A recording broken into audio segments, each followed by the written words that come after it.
Good morning. Today we will be discussing the metamorphic zones, grade and phases of metamorphism.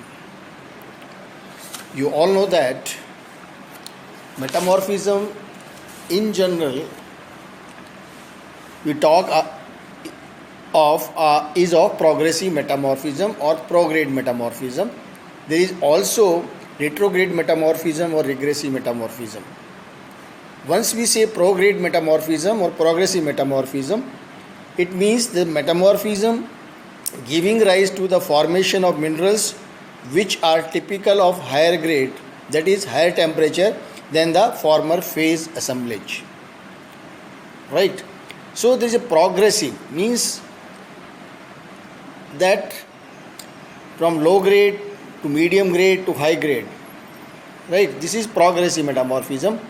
If it is reverse, that is known as retrograde or regressive metamorphism, and is a metamorphism giving rise to the formation of minerals which are typical of a lower grade, that is lower temperature than the former phase assemblages. So it should be very clear that it is not always it is a progressive metamorphism. There have been areas which have been found that there had been the retrograde metamorphism also. Right? So now we are talking of the progressive metamorphism, and in this progressive metamorphism the concept was of the zone concept, that is we call it the Barrovian zones. Right?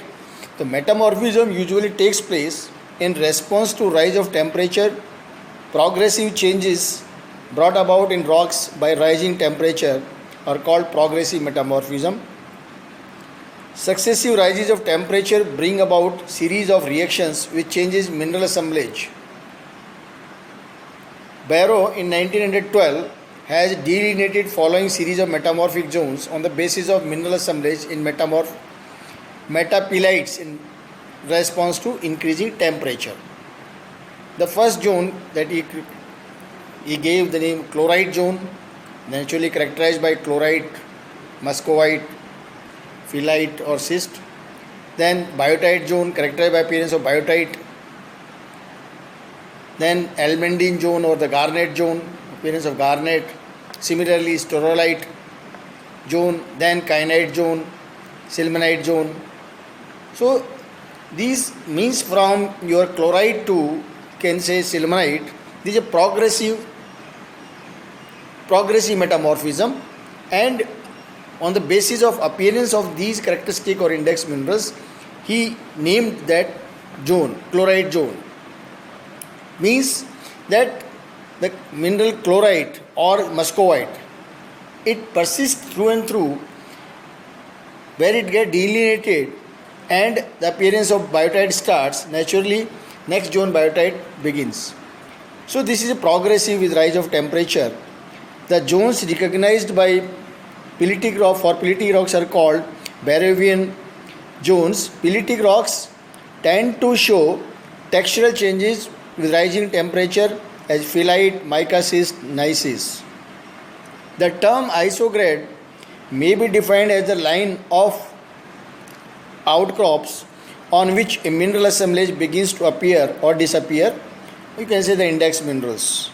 The metamorphic rocks present within a zone that is limited on both sides by isograde are considered to be recrystallized within definite range of temperature and pressure. So this was the concept of the zone. Now the next concept is of the grade of metamorphism.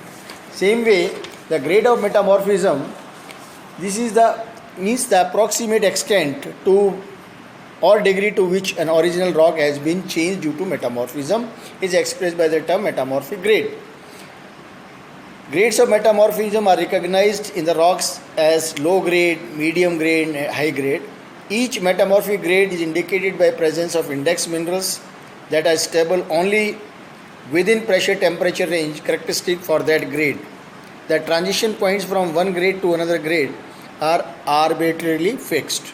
Once we say low grade, means broadly we can divide into three grades: low grade, medium and high grade. As the name says, it prevails between temperature range of 200 to 400 degree and large pressure range. Your grade cyst is a low grade. Then medium grade, the grade prevails up to temperature range of 650 and indicated by minerals like sterolite, cordierite. Pressure variations play important role in determining and stability of various minerals formed in the grade, or you can say that this amphibolite is in medium grade.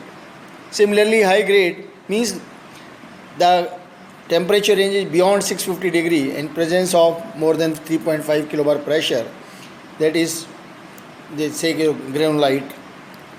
This is high grade. Granulite, eglogite, is high grade rocks. So this was in concept of this grade, right? But in 1918, in year 1980, all these concepts were replaced by metamorphic phases. Ascola in 1915 defined metamorphic phases as including all rocks recrystallized under same PT conditions, means pressure temperature conditions range. Therefore, each phases correspond to a definite PT range and is characterized by regular relationship between the chemical and mineral composition of the rocks. In metamorphic phases includes rocks which may be supposed to have been metamorphosed under identical conditions. You can say this way. Ascola in 1913 gave 8 metamorphic phases, and as you can see in the diagram, this is total. These are the names, the different phases. These are 10 phases. Out of this is 2. This is present day. These are phases. Right now, these 8 phases they were given by Ascola in 1939, and that was the green cyst phases, and the common, or you can say the index minerals of that green cyst are your chlorite, actinolite, albite, epidote, calcite, dolomite, quartz, such muscovite, such minerals are in the green cyst. They represent the green cyst phases.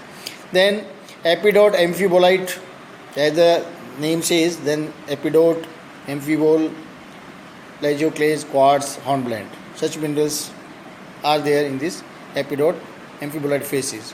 Then the amphibolite phases, hornblende, andesite, garnet, biotite, diopside. Then pyroxene, hornfels, orthorhombic clinopyroxenes, then your labradorite and quartz. Then granulite phases, you can see the granulite phases, the different names of the phases here, and the minerals and mineral assemblages. This is a table which shows the name of the phases and the mineral assemblages. That is there. Says this is phases which is there, the minerals are there. These are the mineral and mineral paragenesis of the individual phases, right? So once we cyanidinite phases include cyanidine, CPX and labradorite. Glucophene cyst, glucophene, lawsolite, etc. And that is the eglogite phases, that is the highest grade, or you can say that phases, that is the pyroxene, garnet and omphacite. Omphacite is a pyroxene that is only found in your eglogite rock, right? So the eglogite rock means your garnet, pyrogarnet plus omphacite. These are the 2 minerals of the rock eglogite, and that belongs to eglogite phases. So these were 8 names of phases which were given by Ascola, but Combs in 1959, proposed 2 additional phases named as geolite and pyrenite pumpelite phases. Geolite phases and pyrenite pumpelite phases. With these, the total phases today, there are 10 phases, metamorphic phases, and just what we talked, that a metamorphic phases includes rocks which may supposed to have been recrystallized under identical conditions. So a phases indicates, means a rock belonging to a particular phases will have minerals that are shown in the table in the mineral and the mineral paragenesis column. So that if a particular metamorphic rock contains out of the listed minerals, naturally that corresponds to that particular phases. So this is the, you can say, the regarding the extent, or you can say the zone concept, grade concept, that has been now replaced by the metamorphic phases, and to date there are 10 metamorphic phases which are given in the table, you can see in the diagram, These are different tables and the different rock, right? We can these are the names of, you can say, metamorphic phases and your minerals that are present, list of minerals that correspond to that particular phases that has been shown in this. We can even plot PT on taking on x-axis, temperature on y-axis, pressure, and we can graphically represent the boundaries of different phases. So once we say this zeolite is lowest temperature phases, whereas your euglogite is highest temperature pressure phases, and the rest are in between in different temperature range, which I have been shown in the diagram. In the diagram, you can very well observe the different fields of metamorphic phases. On x-axis is temperature is taken, on y pressure is taken, and the various phases they have been marked. The highest grade phases, that is the euglogite phases, you can see it is the highest grade in the sense it is a form of the highest pressure temperature. On the other hand, your this is zeolite. This is your zeolite phases, the lowest temperature phases, and the rest they are in the increasing temperature and pressure range. So these have been the, you can say, these are the graphical representation of different phases which have been worked out, and we can understand that you can say the different phases in the progressive metamorphism. Thank you. This is all for this metamorphic phases. If you have any doubts, you can communicate. And that's all for today. Thank you very much. Thank you.